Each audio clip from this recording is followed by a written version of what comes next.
ನನ್ನ ಮಕ್ಕ, ನಾನು ಒರೆಸಿ ಬಿಸಾಕೋದನ್ನೇ ಕಾನೂನೇ ಭಿಕ್ಷೆ ಅಂತ ತಿಳ್ಕೊಂಡು ಕಣ್ಣು ಮುಚ್ಚಿ ಕೂತಿರುವಾಗ ನೀವು ಆ ಕಾವೇರಿನ ಇಟ್ಕೊಂಡು ನನ್ನ ಮೇಲೆ ಕಂಪ್ಲೇಂಟ್ ಕೊಡ್ತೀರೇನಲ್ಲೇ? ಕಾವೇರಿ ಅವಳೇನು ಪಾಪ ತೊಳೆಯೋ ಕೊಡಗಿನ ಕಾವೇರಿನ, ಅವಳನ್ನ ಕೊಚ್ಚಾಕ್ತೀನಿ. ನೀವೆಲ್ಲ ಜಾಗ ಖಾಲಿ ಮಾಡ್ಲಿಲ್ಲ ಅಂದ್ರೆ ನಿಮ್ಮನ್ನೆಲ್ಲ ಜೀವಂತವಾಗಿ ಊದಾಕ್ಬಿಡ್ತೀನಿ.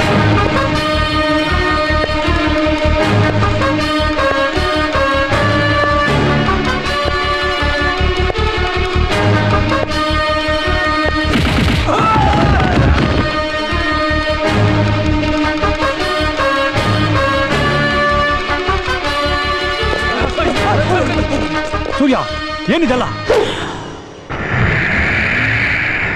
ನಿನ್ ಕರ್ಮಕಾಂಡದ ಕೊನೆಯ ದಿನ ಇದು. ಈ ಬಡ ಜನರ ರಕ್ತ ಬಿಟ್ಟಿ ಬಿಡೋ ಕಾವೇರಿ ನೀರು ಅಲ್ಲ, ಅವ್ರ ಮೈ ಚರ್ಮ. ನೀನ್ ಹಾಕೊಂಡಿರೋ ಚಪ್ಲಿನೂ ಅಲ್ಲ, ನಿನ್ ಮೈ ಚರ್ಮನ ಸುಲಿದು. ಆ ಪಾಂಡ್ಯನ್ ಪವರ್ ಏನು ಅಂತ ಗೊತ್ತಿದ್ರು ಕೂಡ ನೀನು ಪಾಪ ಸುತ್ಕೊಳ್ಳೋ ತಪ್ಪು ಮಾಡ್ತಿದ್ಯಾ ಸೂರ್ಯ.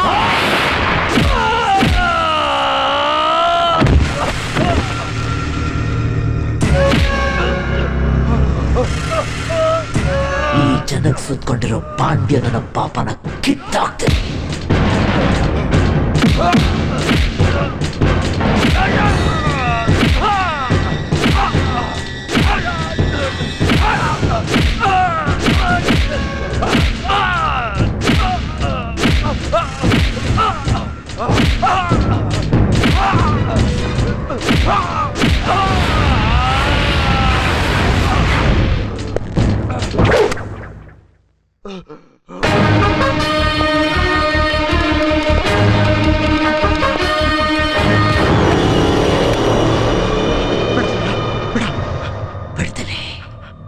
ಸ್ವಾತಂತ್ರ್ಯ ದಿನ ಆಚರಣೆಯಲ್ಲಿ ಭಾರತದ ಬಾವುಟಕ್ಕೆ ತಲೆ ಎತ್ತಿ ನಮಸ್ಕಾರ ಮಾಡೋ ನೀವು ಇಂಥ ರೌಡಿಗಳಿಗೆ, ಗುಂಡಗಳಿಗೆ ತಲೆ ಬಗ್ಸಿ ನಮಸ್ಕಾರ ಮಾಡೋದನ್ನ ನಿಲ್ಸೋವರೆಗೂ ನಿಮ್ಮನ್ನ ಕಿತ್ತುತ್ತಿನ ಪಾಂಡ್ಯರುಗಳು ಹುಟ್ಟನೆ ಇರ್ತಾರೆ.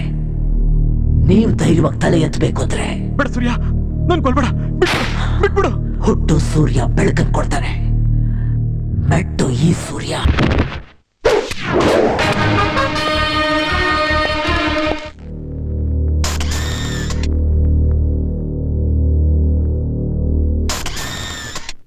ತಗೊಳ್ಳೋಣ.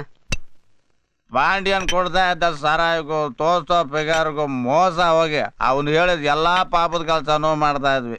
ಸ್ಲಮ್ ಜನ ಕಷ್ಟ ದಿವ್ಸಕ್ಕೆ ಆ ದೇವ್ರು ಡಾನ್ನ ಕಳಿಸ್ದ. ನಾನು ಪಾಂಡಿಯನ್ನ ಚಿಂದಿ ಚಿಂದಿ ಉಡಾಯಿಸ್ಬಿಟ್ಟ.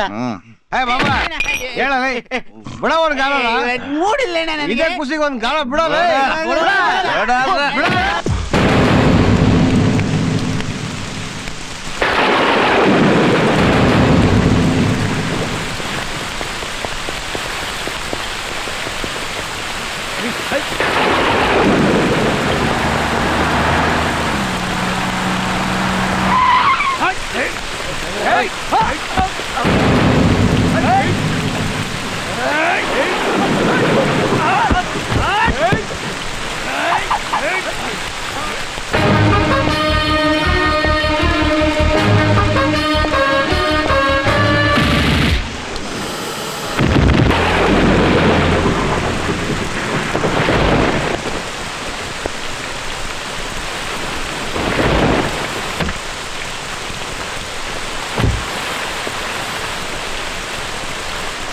ಗಾಂಧಿ ತಂದುಕೊಟ್ಟ ಸ್ವಾತಂತ್ರ್ಯನ ಯಾರು ಪಾಲಿಸ್ತಾನೂ ಇಲ್ಲ, ಗೌರವಿಸ್ತಾನೂ ಇಲ್ಲ. ಮಧ್ಯರಾತ್ರಿ ಒಂದು ಹೆಣ್ಣು ಬೀದಿಗೆ ಬಂದರೆ ಕಚ್ಚೋ ಬೀದಿನಾಗಳೇ ಜಾಸ್ತಿ. ಹುಷಾರ ಮನೆಗೆ.